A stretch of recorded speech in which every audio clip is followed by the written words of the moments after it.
The Galactic Defense Academy cafeteria was loud in the way only 1,000 different species could make it. Conversations overlapped in dozens of languages, cutlery clinked against alloy trays, and holographic news panels floated lazily above the tables. In the middle of it all, human cadet Mara Vance sat alone by the observation window, staring out at the star-drenched curve of the station. She held a ceramic mug in both hands, steam curling upward, the words "World's Okayest Human" printed in chipped black lettering across the side. She took a slow sip, unbothered. The noise stopped instantly. 3 figures materialized inside the cafeteria's teleportation ring with a thunderous crack of displaced air.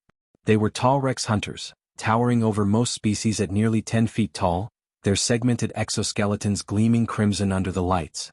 Each had 4 arms, 2 ending in plasma weapons, the others tipped with serrated claws. Their multifaceted eyes swept the room like scanners locking onto prey. Students froze.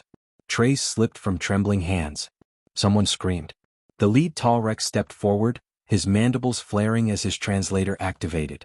"Human Cadet Mara Vance," it boomed. "You have been designated priority quarry. Your species has been catalogued as physically inferior yet strategically interesting. We have purchased the rights to your hunt." Mara didn't look at him. She took another sip of coffee. Panic erupted. Chairs toppled as cadets fled in every direction. A pair of amphibious engineers dissolved into teleportation light. 2 reptilian pilots smashed through an emergency exit. Within seconds, the massive cafeteria was empty except for the hunters and the lone human.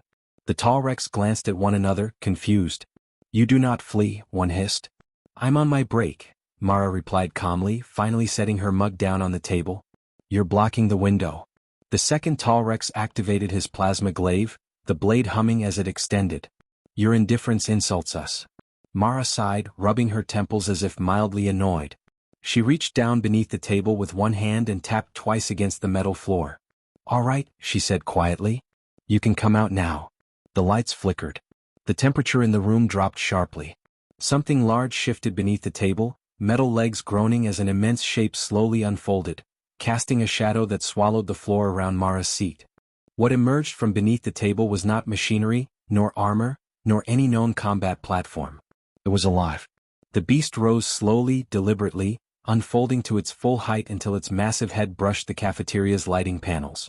It stood on 4 limbs, each thicker than a grown tall Rex's torso, muscles shifting beneath a coat of dense, ash-gray fur that drank in the light.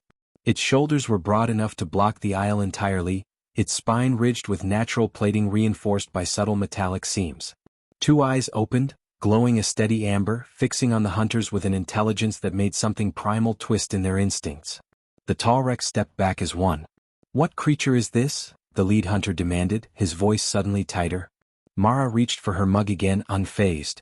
"That," she said, "is Atlas." The beast's tail moved once, slowly. The motion alone sent a gust of air across the cafeteria, rattling overturned chairs and scattering loose debris. "A war beast?" one tall Rex asked. "A bonded predator?" Mara shrugged. "He's technically a pet." Atlas lowered his massive head beside her shoulder, breath warm, steady. She absently rested a hand against the thick fur beneath his jaw, fingers disappearing into it. His ears twitched at the contact. The third tall Rex, younger and far less cautious, snarled in challenge. "Deception," he spat, raising his plasma spear. "Kill it first." He charged. Atlas moved. There was no roar, no warning. One moment the beast was still, the next the floor cracked beneath his paws as he launched forward. 800 kilograms of engineered muscle closed the distance in a blink. The tall Rex barely had time to scream before Atlas struck him midair, jaws snapping shut around armored plating with bone-crushing force. The impact shook the room. Atlas slammed the hunter into the floor, teeth shearing through exoskeleton and flesh alike. The tall Rex's weapon skidded uselessly across the tiles as Atlas shook his prey once, twice, the way a hunting animal dispatched something smaller. Then it was over. Mara took a slow sip of coffee. The remaining 2 hunters opened fire, plasma bolts streaking through the air in blinding arcs. Atlas released the broken body and surged sideways, reflexes impossibly fast for his size. The bolts scorched walls, melted tables, and left smoking craters where he had been fractions of a second earlier. Atlas leapt onto an overturned bench, then sprang again, landing directly in front of the second tall Rex. A single paw lashed out, claws glinting with reinforced alloy. The plasma glaive was knocked aside like a toy, embedding itself uselessly into the far wall. The tall Rex hit the floor hard. Mara finally stood, stepping around her table, expression calm as ever. "You really should have done better research," she said softly. Atlas growled, low and controlled, pinning the hunter in place. The lead tall Rex began to retreat. And for the first time, fear replaced arrogance in his eyes. The lead tall Rex backed away slowly, claws scraping against the cafeteria floor as his remaining eyes darted between Mara and the massive beast beside her. Confidence had drained from his posture, replaced by something raw and instinctive. Fear. "This outcome was not predicted," he said, voice trembling through the translator. "Humans were classified as weak, fragile. You lack armor, venom, psionics." Mara smiled faintly. "That's true," she replied, walking past the wreckage of overturned tables and scorched walls. Atlas moved with her, every step measured, his bulk a silent promise of violence. "Individually, we're not impressive by galactic standards. We don't hit the hardest. We don't heal the fastest. We don't have natural weapons." Atlas shifted his weight, claws digging into the floor as the pinned tall Rex struggled uselessly beneath his paw. "But we're really good at one thing," Mara continued.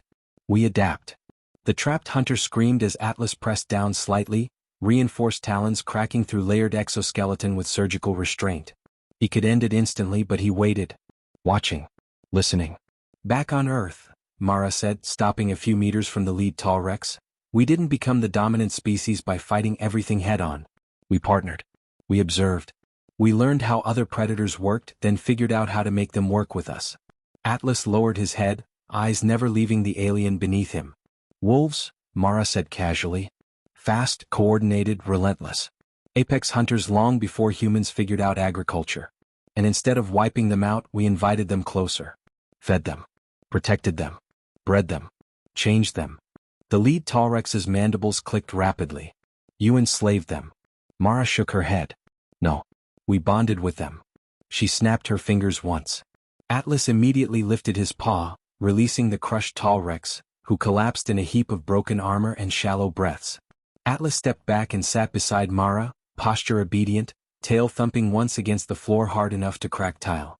"That," Mara said, gesturing toward the massive beast, "is the result of thousands of years of selective partnership, refined with modern genetic engineering. Loyalty amplification. Environmental adaptation. Enhanced cognition." Atlas nudged her hand with his head. "And the important part," she added, scratching behind his ear, "is that he chooses me." The lead tall Rex's weapons clattered to the floor as his limbs shook uncontrollably. "You hunt alone," Mara finished, her voice turning cold. "We don't." Atlas growled softly, a sound that vibrated through the room like distant thunder. "This academy," Mara said, "is full of humans like me." The tall Rex's eyes widened in horror. "And every single one of us," she concluded, "has something watching our backs." The lead tall Rex collapsed to his knees, the sound of his armored limbs striking the floor echoing through the ruined cafeteria. His mandibles trembled uncontrollably as he lowered his head, exposing the softer plating of his neck in a universal gesture of surrender. "Mercy," he rasped. "Our clans were misinformed. We will withdraw the hunt. Humanity will be reclassified immediately. You are not prey." Atlas stood the instant the tall Rex moved, muscles tightening, eyes locked, waiting for a command that never came. Mara studied the alien in silence for several long seconds, the steam from her forgotten coffee curling upward beside her. Finally she sighed. "Yeah," she said, "that tracks." She snapped her fingers again. Atlas relaxed at once, trotting back to her side and sitting so close his massive shoulder pressed lightly against her leg. His tongue lolled out happily, tail sweeping the floor in slow, powerful arcs that pushed debris aside like a broom. "You're lucky," Mara said, bending to retrieve her mug and inspecting the crack along its rim. "He's in a good mood today." The tall Rex stared at the beast in disbelief. "It obeys instantly." "He listens," Mara corrected. "There's a difference." She took a tentative sip, grimaced, then pointed at the destruction surrounding them. Melted tables. Cracked walls. Broken armor. Spilled food. Blood. "You're cleaning this up," she said. "All of it." The tall Rex hesitated. Atlas's ears perked. "Yes," the alien said quickly. "Immediately." "And," Mara added, holding up the mug, "you're paying for this. Academy coffee isn't cheap, and this was my last break before drills." The tall Rex bowed his head again. "It will be done." Satisfied, Mara turned and walked back to her table. Atlas followed at her heel, careful not to step on anything fragile, his massive body moving with surprising gentleness. She sat, reopened her data pad, and resumed reading as if nothing extraordinary had occurred.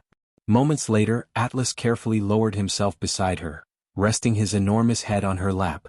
She absent-mindedly scratched behind his ears while scrolling through her assignment notes.